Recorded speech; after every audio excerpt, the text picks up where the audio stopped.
وإلى موائد جود مولاك. The enemies of Allah subhanahu wa ta'ala, they said, take it easy with sins, with wrongdoings. Don't worry too much. Allah subhanahu wa ta'ala is most merciful. But why didn't they tell you about the rest of the hadith and the remaining verses of the Quran?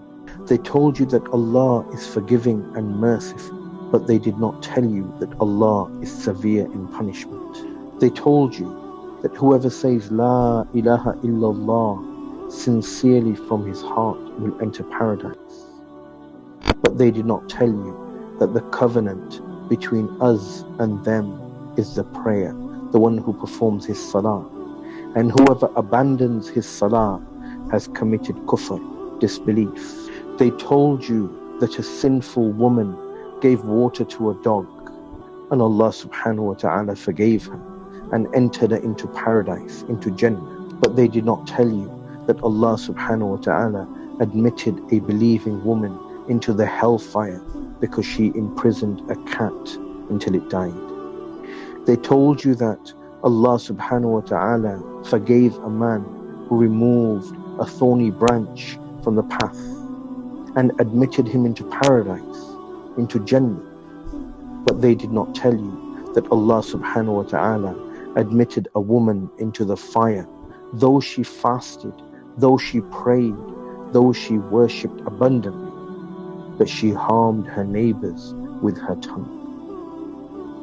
They told you that Umrah to Umrah, Hajj to Hajj, Ramadan to Ramadan, and Jum'ah to Jum'ah is an expiation of all the sins between them. But they did not tell you the rest of the hadith.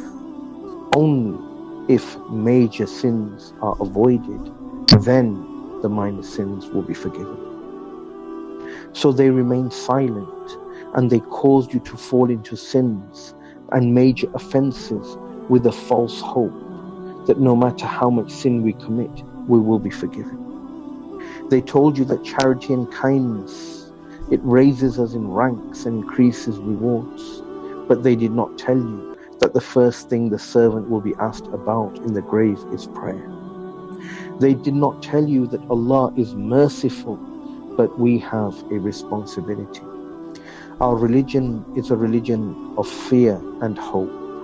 Fear from upsetting Allah, disobeying Allah, and at the same time parallel hope in the mercy of Allah. It is not a religion of wishful thinking, of negligence and false assurance. Whoever takes sins lightly and justifies them to himself, and he does not see anything in them that is negative, then Allah subhanahu wa ta'ala has no need from him. And he will not care, Allah will not care in which valley that person perishes. And whoever magnifies Allah, Allah subhanahu wa ta'ala will magnify him. So do not look at the smallness of the sin, rather look at the greatness of the one that you are disobeying. Iblis, may Allah curse him, disobeyed Allah subhanahu wa ta'ala just once, and he became the accursed forever, until the day of judgment and beyond. Become the change before you are changed. Remember, Allah subhanahu wa ta'ala is most gracious and most merciful, but Allah subhanahu wa ta'ala is also severe in punishment. Love Allah, become how Allah wants you to be, and enter Jannah through any door. O Allah, make us amongst those who magnify you as you deserve to be magnified.